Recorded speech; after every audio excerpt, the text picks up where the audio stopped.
მოგესალმებით, თქვენ უყურებთ გადაცემა უცნობ მსოფლიოს, მე კი მისი წამყვანი ილია გოგილოვა გახლავართ. ჩვენ ვაგრძელებთ ჩვენი გადაცემების ჩაწერას სხვადასხვა უცნობ ქვეყნებზე, მასზე საინტერესო ამბების მოყოლას. ჩვენი დღევანდელი თემა კი იქნება ისრაელი და ისრაელზე სასაუბროთ, რომ გავიგოთ ბევრი ისრაელის შესახებ, მეტი გავიგოთ. ამისთვის გადაცემაში მოვიწვიეთ ივანე ჯავახიშვილის სახელმწიფო უნივერსიტეტის აღმოსავლეთმცოდნე ებრაისტი დავით გრძელიშვილი. გამარჯობა დავით. უპირველეს ყოვლისა დავით, ძალიან დიდი მადლობა მინდა გითხრა მოგზაურობისთვის, გამონახედრო. დარწმუნებული ვარ, რომ ძალიან საინტერესო საუბარი გამოგვივა. და მოდი პირდაპირ საკითხზე გადავიდეთ, პირდაპირ კითხვებზე გადავიდეთ, თემაზე გადავიდეთ. პირველი კითხვა კი, რომელიც თითოეულ ჩვენგანს გავიჩნდება, ეს არის ისრაელის შესახებ ზოგადი ცნობები მოგვაწოდე დასაწყისისთვის. და მე ბოლოს გამვიმარტე ასევე აი ტერმინი ისრაელის მნიშვნელობა თუ როგორია. კი ბატონო, ზოგადად როგორც ცნობილია, ისრაელი მდებარეობს ახლო აღმოსავლეთში, წარმოადგენს ერთ-ერთ უმნიშვნელოვანი სახელმწიფოს და უნიკალურ სახელმწიფოს, გამომდინარე იქიდან, რომ ერთადერთი ქვეყანა, სადაც რელიგია არის იუდაიზმის სახელმწიფო რელიგია არის ისრაელი. ასევე ამ არაბული ქვეყნებით გარშემორტყმულ სივრცეში ერთადერთი არაბული ქვეყანაა. ისრაელი არის საკმაოდ მნიშვნელოვანი პარტნიორი ამერიკის შეერთებული შტატების, არის სხვადასხვა საერთაშორისო ორგანიზაციების წევრი, მონაწილეობს სხვადასხვა სამშვიდობო პროგრამებში, იგივე ნატოს წევრია და ასე შემდეგ. რაც შეეხება თვითონ ტერმინს ისრაელს, პირველად ხვდები ჩვენ ძველ აღთქმაში. იაკობს გამოეცხადება, ბიბლიური იაკობს გამოეცხადება ღმერთი ქალაქ ბეთელში, სადაც მოკლედ ღმერთი ამცნობს, რომ შენ იაკობ აღარ გექმევა ამიერიდან იაკობი და იქნები ისრაელი და ამიერიდან დასაბამს მისცემ დიდ მოდგმას. სწორედ აი იაკობის ბიბლიური იაკობის შვილები არიან ის 12 შვილი, რომელმაც შემდგომ უკვე სათავე დაუდო ეს ცნობილ ისრაელის 12 შტოს. დიახ, რომელთა შემდეგ გაერთიანების შედეგადაც შეიქმნა პირველი სამეფო, ისრაელის სამეფო პალესტინის ნახევარკუნძულის ტერიტორიაზე. ძალიან საინტერესოდ დაიწყო საუბარი, მინდა აღნიშნო. მოდი, ახლა მაშინ ის სახელმწიფოებრივი წარმონაქმნები, თემთა კავშირები რო ჰქონდათ, აი როგორი სისტემა ჰქონდათ მათ და აი როგორი იყო ეს? ანუ პირველი სახელმწიფოებრივი გაერთიანება იქნება მეფე საულის პერიოდში, ქრისტეს შობამდე მე-11 საუკუნეა.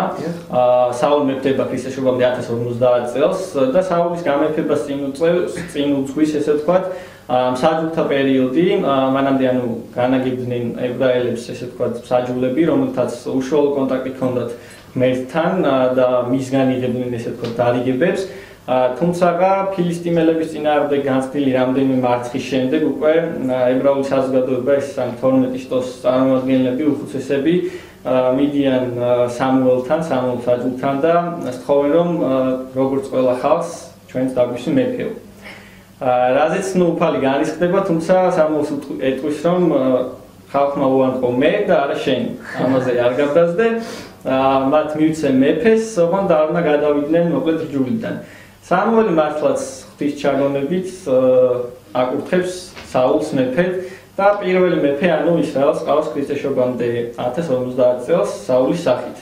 შემდეგ უკვე საკმაოდ მნიშვნელოვანი პერიოდია დავითის მეფობის პერიოდი, როდესაც უძლიერდება ისრაელის სახელმწიფო, ეს ხდება 1030 წელს ადის დავით მეფე ტახტზე, იგი ძალიან მნიშვნელოვან ბრძოლებს ახორციელებს იგივე ფილისტიმელთა წინააღმდეგ, იებუსეველთა წინააღმდეგ, სწორედ მის პერიოდში ხდება იერუსალიმის დაპყრობა, ესე ვთქვათ, სადაც უკვე შემდგომ მისი შვილი სოლომონი განაგრძობს მის საქმიანობას, 990 წელს გარდაიცვლება, ქრისტეს შობამდე 990 წელს გარდაიცვლება დავით მეფე და ტახტზე ადის მისი ვაჟი სოლომონი, რომლის სახელსაც უკავშირდება იუდაიზმისთვის ძალიან მნიშვნელოვანი ნაგებობის, ესე ვთქვათ, საკრალური ნაგებობის სოლომონის ტაძრის აგება. დავით, ეს ძალიან საინტერესო ისტორია. ჩვენ ტრიალებთ ძველი აღთქმის პერიოდში, ძირითადად ისტორიული თვალსაზრისით თითოეულმა ჩვენგანმა იცის, რომ ძველი აღთქმა ერთგვარად ისტორიულ წყაროს წარმოადგენს ებრაელი ხალხის და ძველი აღთქმაზე რახან ვსაუბრობ და ეგ ძველი აღთქმის პერიოდში ტრიალებთ, აქ არ შეიძლება ალბათ არ ვახსენო შენს დამეთანხმები ის მიგრაციული პროცესები, რომელიც არსებობდა მაშინ ებრაელ ხალხში და მოდი მოვყვეთ, აი როგორი მიგრაციული პროცესები ჰქონდათ ებრაელებს. და რა იყო მათთვის დამახასიათებელი, როგორ მოძრაობდნენ სხვათაშორის აქ შეგვიძლია მცხეთაზეც დარწმუნებული ვარ რომ იტყვი ერთ-ორ სიტყვას და საინტერესოდ გამოგივა აი ეს შევეცდები მოკლედ ძველი ახალმის პერიოდში ვიხილავთ ჩვენ მიგრაციულ პროცესებს. საერთოდ ებრაელი ხალხისთვის არც ველახტმაში და არც თანამედროვე მსოფლიოში ეს მიგრაციული პროცესები უცხო ნამდვილად არ არის. იგივე პირველი მიგრაციული პროცესი, ეს დიდი მასშტაბური მიგრაციული პროცესი იწყება უკვე მოსეს პერიოდში. ეგვიპტიდან გამოსვლა არის პირველი მასშტაბური მიგრაციული პროცესი, სადაც 430 წლის განმავლობაში იმყოფებოდნენ ერთ ტყვეობაში, ეს ისტორია ყველა მიცის და აღარ განმეორდები. 430 წლიანი ტყვეობის შემდეგ უფალი ათავისუფლებს ებრაელებს და ჩადიან ნახტმულ მიწაზე, სინაის უდაბნოში მოკლედ 40 წლიანი ხეტიალის და გამოწრთობის შემდეგ უფალი შეუძღვება ესე ვთქვათ ნახტმულ მიწაზე და ჩადიან მოკლედ ეგვიპტიდან პალესტინის ნახევარკუნძულზე. დავით, ჩვენ აქ ეხლა ვახსენეთ, შენ ახსენე რომ 40 წლის განმავლობაში ისინი დადიან უდაბნოში. კი ბატონო. ალბათ მაყურებელსაც ბუნებრივად გაუჩნდება შეკითხვა, რომ რატომ ატარეს ეს ხალხი 40 წელი ტყვეობიდან გამოსულს კიდე ჯერ ერთი და ხო ტყვეობაში იყვნენ, მონობაში იყვნენ. გამოვიდნენ და ეხლა 40 წელი უნდა ატაროს წინამძღოლმა ესენი უდაბნოში. აქ დავაკონკრეტოთ ის რომ თუ გინდა შენ თქვი როგორც თუმანა თუ გინდა მე ვეთქვი. ხო, ანუ ის ხალხი რომელიც გამოიყვანა მოსემ უკვე ჩამოყალიბებული აზროვნებაში ისინი ძირითადად ჩემო ძვირფასო მაყურებლებო მიჩვეული იყვნენ მონობას. ანუ ისინი მათ ცხოვრების უდიდესი ნაწილი მონობაში გაატარეს და შესაბამისად როდესაც მათ დაატარებენ მასში უდაბნოში 40 წლის განმავლობაში ხშირად უკმაყოფილება წარმოიშვა რომ რატო გვატარებს ეს ხალხი ეს ადამიანი ჩვენ 40 წლის განმავლობაში უდაბნოში ვერ გაეგოთ ეს და მიზეზი ის იყო რომ აი ეს მონური ხედვა უნდა შეცვლილიყო ანუ ხალხი უნდა ზიარებოდა თავისუფლებას მათ უნდა გაეგოთ რა იყო თავისუფლება მაგრამ მათ უკვე ჩამოყალიბებული ჰქონდათ აზროვნება და უფროს თაობაში შეუძლებელი იყო ამის აღხმა ძირითადად ძალიან გაუჭირდებოდა რთულ საქმეს წარმოადგენდა ეს და ამიტომ ისინი აღთმულ მიწაზე ძირითადად შედიან ახალი თაობა შედის ესე რომ ახალი თაობა რომელიც უკვე თავისუფლებას ვიტყვი რომ მონას არ შეუძლია ახალი სახელმწიფოს და რომ შთააგონოს რომ თავისუფლება არის ძირითადი მონაპოლარი ხალხისა რა თქმა უნდა ხო ძალიან დიდი ბოდიში არა ძალიან ყველაფერში გეთანხმები ძალიან საინტერესო ჩართვა იყო სწორედ ამიტომაც ან 40 წლის განმავლობაში ღმერთი ატარებდა ყვებავდა ციური მანანით ესე ვთქვათ და ახალი საზოგადოება გამოაწვევთ მოამზადა ერი იმისთვის რომ დამოუკიდებლად ეცხოვრათ და მონის ფსიქოლოგიის გაიგოთ რეალურად თავისუფლება რას ნიშნავდა სახელმწიფო ძლიერი იყოს ასე უნდა იყოს კი ნუ როგორც აღნიშნეთ ანუ შემდეგ უკვე პალესტინის ნახევარკუნძულზე ისინი არსებენ პირველ სამეფოს თუმცა დიდხანს არ გაგრძელებულა ესე ვთქვათ მათი მშვიდობიანი ცხოვრება ქრისტეშობამდე მე-6 საუკუნეში ნაბუქოდონოსორ პირველის ბაბილონის მეფის ლაშქრობის შემდეგ უკვე ის ანგრევს სოლომონის ტაძარს და ებრაელები მიყავს თავისთან ტყვეობაში ბაბილონში. სწორედ აქედან არის ერთი ვერსია არსებობს, რომლის მიხედვითაც სწორედ ამ პერიოდში ჩამოდიან ებრაელები საქართველოში, ნელ-ნელა უახლოვდებით ხეთის ისტორიას. სხვა ხეთის ეტიმოლოგია ძალიან საინტერესოა. ერთი ვერსიის თანახმებული ვარ, რომ ბევრმა ეს ეტიმოლოგია არის. შეურაცხმოს არავის არ ვაყენებ. რა თქმა უნდა. ნუ ეს არის ერთი ვერსია, დამტკიცებული არ არის წინასწარ ვიძახი, ანუ ზოგადად მიღებული ცნება, ხო? ხო, ანუ ერთი ვერსიის თანახმად მცხეთა ძველ ქართულადან სხეულთა ნიშნავს მდგმურს. ანუ ებრაელები როდესაც ჩამოვიდნენ დასახლდნენ მცხეთაში, საკმაოდ დიდი უბანი და დიდი დასახლება ჰქონდათ და გამდინარე აქედან მცხეთას ეძახდნენ ამ მდგმურებს მცხეულთას. ამაზე მეტყველებს და ერთგვარად ამ ფაქტს ამყარებს ისიც რომ გათხრების შედეგად, მცხეთის გათხრების შედეგად საკმაოდ დიდი და ძველი ებრაული უბნები აღმოჩნდა ამ ტერიტორიაზე. ანუ დასახლარები, რომლებიც ადასტურებენ რომ ებრაელები არსებობდა საკმაოდ ძველი დროიდან ცხოვრობენ. კი ბატონო და იგივე ქრისტეს ყვართან დაკავშირებული ისტორიაც ამყარებს ამ ფაქტს ჩვენ დარწმუნებით შეგვიძლია ვთქვათ რომ იმ პერიოდში უკვე საკმაოდ მყარი ფესვადგმული ებრაული დიასპორა არსებობდა მცხეთაში. ანუ შესაბამისად აღმოსავლეთ საქართველოში. რა თქმა უნდა.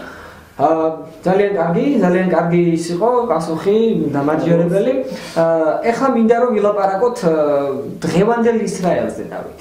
აი დღევანდელი ისრაელი როგორია, როგორი პოლიტიკური გამოწვევები აქვს, როგორი ეკონომიკური გამოწვევები აქვს. ეხლა შეიძლება ბევრმა იცის რომ ეს ამერიკასთან კაი ურთიერთობა უკვე მუსლიმურ ქვეყნებთან დაძაბული ურთიერთობა აქვს. ხო? თუმცა თანამედროვე პოლიტიკური გამოწვევებს შევხედოთ, შეითვალეთ. კი ბატონო, თანამედროვე ისრაელი მაინც უფრო დასავლური სამყაროს ახლო მეგობარია, ვიდრე აღმოსავლურის, ეს თვალნათლივ ჩანს და ამას ვერავინ უარყოფს, ესე ვთქვათ. ამერიკის შეერთებული შტატები არის მათი უმნიშვნელოვანესი პარტნიორი, დღემდე მიუხედავად ნეთანიაჰუს გამოსვლის კონგრესში, სადაც ირანთან დაკავშირებულ საკითხებთან ოდნავ გაკიცხა, ესე ვთქვათ, პასიურობის გამო ობამა, თუმცა უნდა აღინიშნოს, რომ მაინც საკმაოდ მყარი პარტნიორია ამერიკის, რაც შეეხება არაბულ ქვეყნებთან ურთიერთობას. 1948 წელს გაეროს 191 რეზოლუციის მიხედვით შეიქმნა ისრაელი და ამ წელს მოკლედ მთელმა არაბულმა ქვეყნებმა, რიგმა არაბულმა ქვეყნებმა, მათ შორის ეგვიპტემ, იორდანიამ, სირიამ გამოუცხადეს ისრაელს ომი. მათ შორის წლების განმავლობაში არსებობდა საკმაოდ დაძაბული სიტუაცია, ისრაელმა გადაიტანა ესე ვთქვათ 6 დღიანი ომი 1967 წელს, იომ ქვითფურის ომი, თუმცა არაბული სამყაროს და ისრაელის მიხვდა, რომ ამ დაპირისპირებაში ყოფნას ძებია. კარგი ნაყოფი ამას არ არის. რა თქმა უნდა და გამომდინარე აქედან დღევანდელი ვითარება როგორია? დღეს ახლა მშვიდობაა. ხო, ნელ-ნელა მოვდივარ აქეთკენ ესე ვთქვათ, დამყარდა დიპლომატიური ურთიერთობა და მშვიდობა ეგვიპტესთან, დამყარდა იორდანიასთან საკმაოდ კარგი ურთიერთობა. ასევე ცდილობს ისრაელის მთავრობა, რომ პალესტინის განთავისუფლების ორგანიზაციასთან, პგოს-თან და დაამყაროს საკმაოდ კარგი ურთიერთობა, რამდენად გამოსდის ეს ცოტა ღრმა საკითხია და აღარ ჩავალ. დღესდღეობით მშვიდობაა, უბრალოდ ისრაელის მოქალაქეთა მშვიდობიან ცხოვრებას ერთადერთი საფრთხეს უქმნის ეს ტერორისტული აქტები, რომლებიც ტერორისტული დაჯგუფებები, რომლებიც სოფლის მიერ მოუგვარებელი კონფლიქტები აქვთ დიახ პალესტინასთან.